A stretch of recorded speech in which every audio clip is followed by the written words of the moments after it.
Salut et bienvenue sur notre chaîne. Aujourd'hui, nous abordons une déclaration récente de Klaus von Dohnanyi, ancien maire de Hambourg et figure éminente du SPD allemand, qui a suscité de vifs débats. Je pense, contrairement à l'opinion publique en Allemagne, que Poutine est un stratège plus rationnel, alors que nous, en Occident, réagissons très émotionnellement à Poutine. Selon lui, Vladimir Poutine serait plus rationnel que les politiciens occidentaux. Examinons cette affirmation et le contexte dans lequel elle s'inscrit. Dans une interview accordée à Weltwoche, Klaus von Dohnanyi a exprimé son point de vue sur la situation géopolitique actuelle, notamment en ce qui concerne la Russie et l'Ukraine. Il a critiqué la politique occidentale, estimant qu'elle n'a pas suffisamment pris en compte les intérêts de la Russie, ce qui aurait conduit à l'escalade actuelle.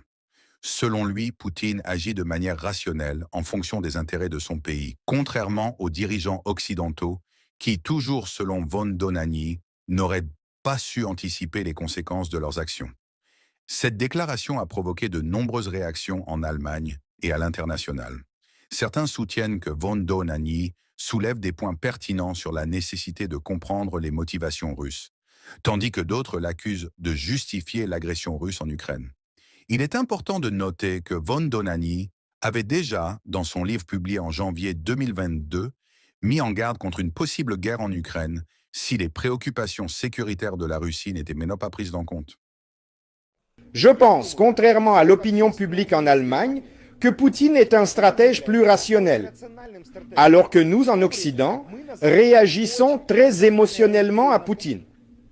Et par exemple, sur la question de savoir si l'Ukraine doit entrer dans l'OTAN ou non.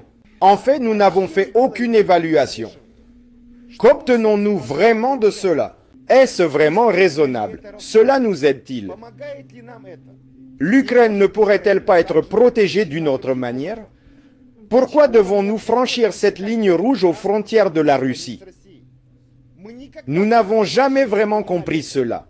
Je pense que, à cet égard, Poutine est beaucoup plus rationnel que les stratégies occidentales. Tout le cours politique des États-Unis est une politique de force sans compréhension stratégique. Il y a quelques personnes aux commandes qui influencent émotionnellement la direction politique et lui font comprendre que si tu n'es pas dur et que tu ne montres pas tes muscles partout, alors tu n'auras pas de succès. Mais c'est une illusion. Le monde a changé. Et je considère que si l'on regarde, il y a suffisamment de livres. Et je suis assis ici devant une étagère où se trouvent de tels livres.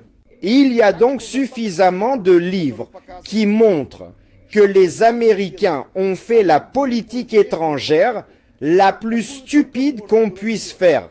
Ils ont tout gâché. Ils ont tout gâché au Moyen-Orient. Ils ont vraiment essayé encore et encore d'utiliser leur politique de force au lieu d'une diplomatie raisonnable. Nous avons tellement éloigné la Russie de l'Europe que je considère cela comme la plus grande tragédie de la période d'après-guerre depuis 1945. Et nous avons éloigné la Russie de l'Europe. Et je considère cela comme une tragédie géopolitique et l'une des conséquences les plus douloureuses de la stupidité américaine. Analyse des propos. Von Dohnanyi souligne que la politique américaine visant à intégrer l'Ukraine dans l'OTAN a été perçue comme une menace par la Russie. Il estime que des négociations plus approfondies avec Moscou auraient pu éviter le conflit actuel. Il critique également l'approche morale de la politique étrangère occidentale, plaidant pour une compréhension pragmatique des intérêts nationaux de chaque pays. Ces déclarations interviennent alors que l'Allemagne débat de sa position vis-à-vis de la Russie. La guerre en Ukraine a poussé Berlin à réévaluer sa politique énergétique et ses relations avec Moscou. Von Dohnanyi appelle à une approche plus réaliste, prenant en compte les intérêts stratégiques de l'Allemagne et de l'Europe, plutôt que de suivre aveuglément la ligne américaine. Les propos de Klaus von Dohnanyi rappellent la complexité des relations internationales et la nécessité de considérer les perspectives de toutes les parties prenantes. Alors que le conflit en Ukraine se poursuit, il est crucial de réfléchir aux moyens diplomatiques pour parvenir à une résolution pacifique en tenant compte des intérêts de chacun. Merci d'avoir suivi cette analyse. N'hésitez pas à partager vos opinions dans les commentaires et à vous abonner pour d'autres analyses approfondies de l'actualité internationale.